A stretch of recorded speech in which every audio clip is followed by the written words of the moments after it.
राहुल साहेब, पुन्हा एकदा फडणवीस दिल्लीला जाणार का अशी चर्चा आहे, पण काल फडणवीसांनी उत्तर दिलेलं आहे की मी महाराष्ट्रातच राहणार. पण काल किती चर्चा करा, काल किती पतंग काल उडवा. पतंग बघा, हे राजकारणामध्ये पतंग उडवणं, चर्चा होणं या गोष्टी स्वाभाविक आहे. काय म्हटले काल ते, मी पुन्हा एकदा म्हटलं इथं राहणार आहे ना.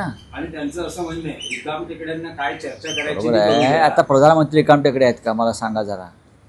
प्रधानमंत्र्यांनी काल त्यांना एकदा परत सांगितलं तुम्ही मानसिकता तयार करा दिल्लीत येण्याची. आता ते प्रधानमंत्री साहेबांना रिकाम टेकडे कसं म्हणून चालेल. त्यांना दिल्लीत दिल्लीला त्यांची गरज आहे. जरी देवेंद्रजींना दिल्लीची गरज नसली, आवड नसली, तरी राष्ट्र त्यांना बोलावत आहे भारतीय जनता पक्षाच्या भाषेमध्ये. नेशन फर्स्ट, राष्ट्र प्रथम आहे ना, ते राष्ट्र त्यांना साथ घालत आहे. कारण दिल्लीमधलं जे कॅबिनेट आहे अत्यंत कमकुवत आहे, ढिसाळ आहे, गचाळ आहे, अकार्यक्षम आहे, हे तुम्ही पाहिलं. आणि प्रधानमंत्री वारंवार आता ज्या काही गोष्टी करू इच्छित आहेत, जंतर मंतरच्या प्रकरणानंतर त्यांना एक उत्तम कॅबिनेट बनवायचं आहे आणि त्यासाठी त्यांना देवेंद्र फडणवीस यांची आवश्यकता आहे असं ते सांगतात, त्यांच्या सहकाऱ्यांना सांगतात. आणि कालसुद्धा 100% त्यांनी देवेंद्रजींना सांगितलेलं असणार. मग ते रिकाम टेकडे आहेत का.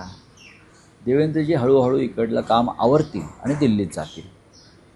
आवरावर करावे लागते ना घर जेव्हा आपण बदलतो. आता महाराष्ट्रातून अनेक लोक दिल्लीला गेलेले आम्ही पाहिलेले आहेत. यशवंतराव चव्हाणांपासून विलासराव देशमुख असतील, शंकरराव चव्हाण असतील, गोपीनाथराव मुंडे असतील. मग मूळ घर आवरावं लागतं, त्याला थोडा वेळ घ्यावा लागतो, स्थिरसावर करावं लागतं, आपापल्या माणसांची व्यवस्था करावी लागते, कुटुंबाची व्यवस्था करावी लागते. पण देवेंद्रजींना राष्ट्र साथ घालत आहे. आणि ते जे म्हणतात मी इथेच राहणार, तुमची खूप इच्छा असेल पण तुमच्या आजूबाजूचे लोक तुम्हाला ढकलत आहेत त्याचं काय. तुमचे आजूबाजूचे लोक तुम्ही दिल्लीत जावं यासाठी देव पाण्यात घालून बसलेले आहेत. मी चांगल्या भावनेने बोलतो आहे, आमच्या सद्भावना आहेत, आमच्या त्यांच्याविषयी सद्भावना आहेत की महाराष्ट्रातल्या नेत्यानं राष्ट्राचं नेतृत्व करावं, हे आमच्या सद्भावना आहेत. पण जे तुमच्याबरोबर आहेत त्या त्यांच्या सद्भावना नाहीत. ते कधी एकदा दिल्लीत जात आहेत आणि कधी एकदा आम्ही बसतो आहे.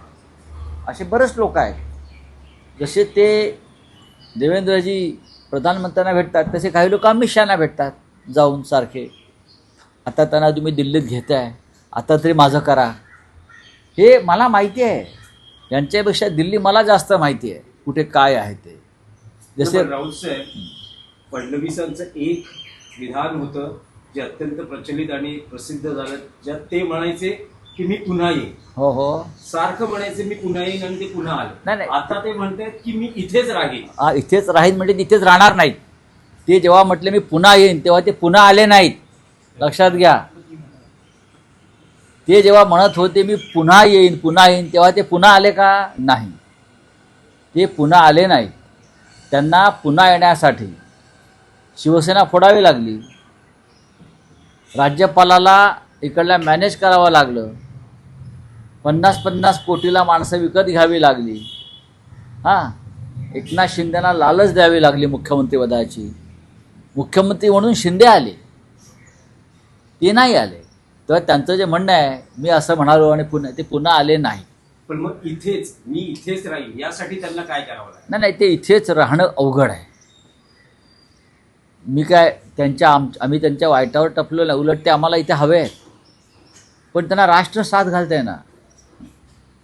राष्ट्र पुकारते, राष्ट्र की पुकार आहे.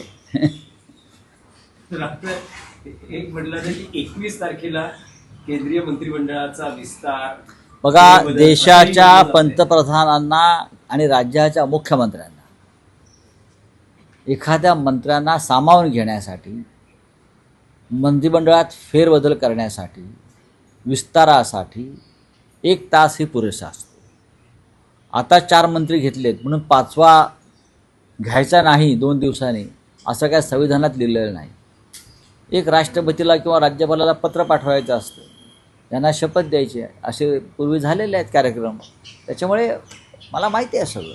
नाही, पण शक्यता आहे की धर्मेंद्र प्रधान यांचं कमबॅक होऊ मला शकतं. माहित नाही समजा त्याच्याविषयी. जर रिशफल झालं काही बघा, धर्मेंद्र प्रधान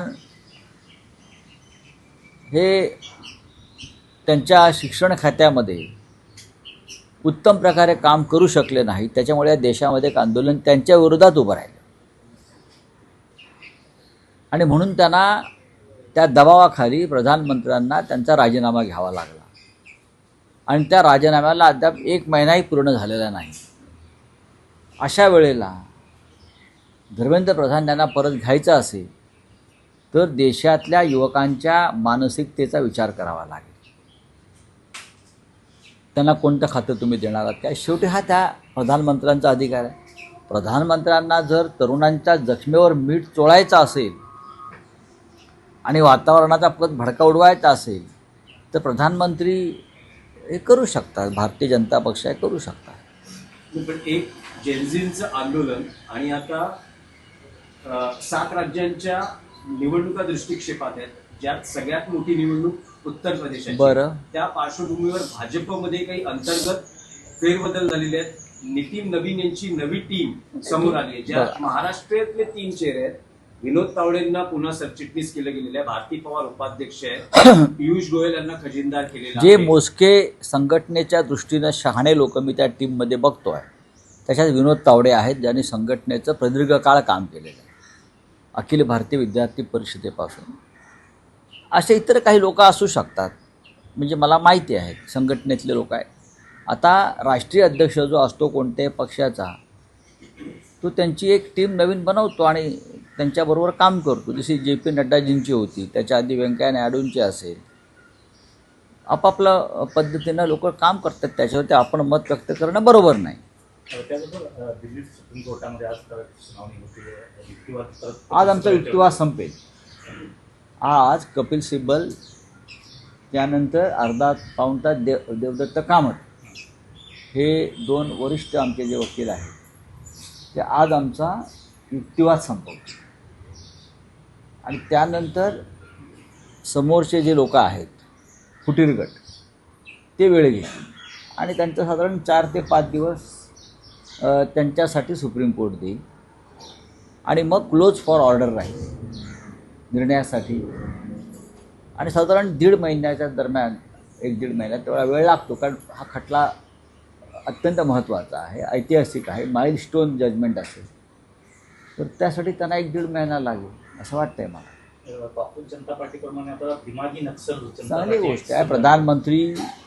प्रधानमंत्री एक नवीन विषय जनतेला देत आहेत, राजकारण्यांना देत आहेत, चांगली गोष्ट आहे. सर, काल तुम्ही नाशिक दौरा केला, रस्त्यांच्या दुरावस्थेची पाहणी केली.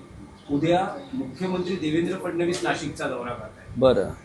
कुंभमेळ्यांच्या कामाच्या संदर्भातल्या काही तक्रारी किंवा आढावा आहे किंवा कदाचित नाशिकच्या रस्त्यांची दुरावस्था या संदर्भातली त्यांनी साधारण सरकारी तिजोरीतून 25 ते 30 कोटीचे धनादेश घेऊन जावेत. नाशिकच्या खड्ड्यामुळे जे 12 लोक मृत्यू पावलेले आहेत त्यांना प्रत्येकी 1-1 कोटी रुपये द्यावेत. जे जखमी आहेत त्यांना 50-50 लाख रुपये द्यावेत, अशी आमची मागणी कालच्या मोर्चामध्ये झालेली आहे. देवेंद्रजींना नाशिकमध्ये जायची इच्छा झाली, सुबुद्धी झाली, याबद्दल आम्ही प्रभू श्रीरामाचे आभार मानतो. त्यांनी खरोखर रस्ते बघावेत. मखमलाबाद रोडला जाऊन यावं, ताफा घेऊन जाऊ नये, 2च गाड्या घेऊन जावं, महापौरांना घेऊन जावं आणि आयुक्तांना घेऊन जावं, मखमलाबाद रोडला, त्र्यंबक रोडला जावं आणि या महाराष्ट्रामध्ये आपण काय विकास केला आहे हे स्वतःच्या ह्याच देही ह्याची डोळा पाहावं आणि चेक न्यायला विसरू नयेत.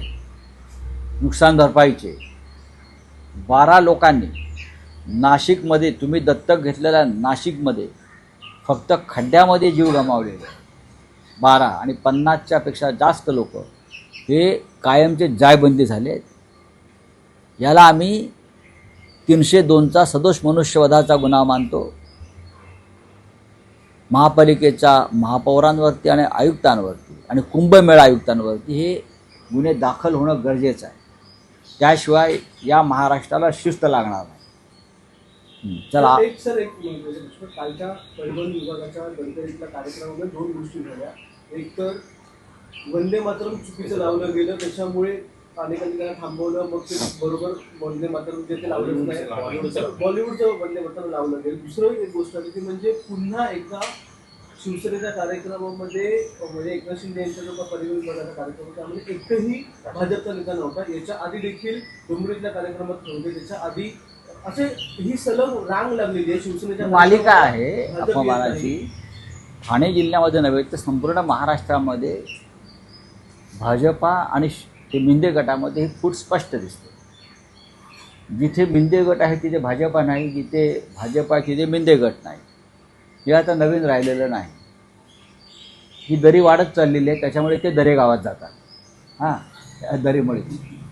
आणि वंदे मातरम चुकीचं लावलं त्याबद्दल त्यांचा गुन्हा दाखल व्हायला पाहिजे. राष्ट्रगानाचा अपमान करण्यासंदर्भात एक विधेयक अमित शहा यांनी संसदेमध्ये मंजूर करून घेतलं. यापुढे जो वंदे मातरमचा अपमान करेल त्याला 7 वर्षाची सजा होईल. अशा प्रकारचा कायदा कालच्या संसदेच्या अधिवेशनामध्ये सरकारने मंजूर केल्यावरती ही पहिली केस आहे. जरी पहिली केस असेल तर एक आदर्श कायद्याचं पालन करणारं सरकार म्हणून देवेंद्र फडणवीस यांनी आणि ठाण्याच्या पोलीस आयुक्तांनी वंदे मातरमचा जो काल अपमान झाला आपण म्हणताय त्या कार्यक्रमात, ताबडतोब त्या कायद्यानुसार गुन्हा दाखल व्हायला पाहिजे ना. मग कायदा कोणासाठी येतो? कशाला कायदा केलाय तुम्ही? हां, एकनाथ शिंदे हे काँग्रेसमध्ये जाणार होते अशा प्रकारचं पृथ्वीराज चव्हाण यांनी सांगितलं गेलं. त्यानंतर काल दलवाई यांनी देखील त्याचा पुनरुच्चार केला. बघा, एकनाथ शिंदे यांनी बरीच चाचपणी केली वेगळ्या मार्गाने. जेव्हा महाराष्ट्रात काँग्रेस सत्तेवर होती तेव्हा अहमद पटेल यांच्या माध्यमातून ते दिल्लीमध्ये अशा बैठका घेत होते, हे आमच्या कानावर आलं होतं. आता एकनाथ शिंदेची मानसिकता आपण नंतर पाहिली, मध्ये भाजपात गेले. त्यांना काय करून सत्तेत जायचं होतं. आणि पृथ्वीराज चव्हाण हे काँग्रेसच्या आणि सरकारमधल्या अंतस्थ वर्तुळातले असल्यामुळे त्यांच्याकडे जास्त माहिती होती आणि त्याच माध्यमातून ती माहिती आमच्याकडे येत होती. आणि तेव्हाही ते दिल्लीमध्ये रात्रीचाच त्यांचा प्रवास असायचा. ते कोणाच्या गाडीतून जात होते, काय होते, ही सगळी माहिती तेव्हाही आमच्याकडे होती.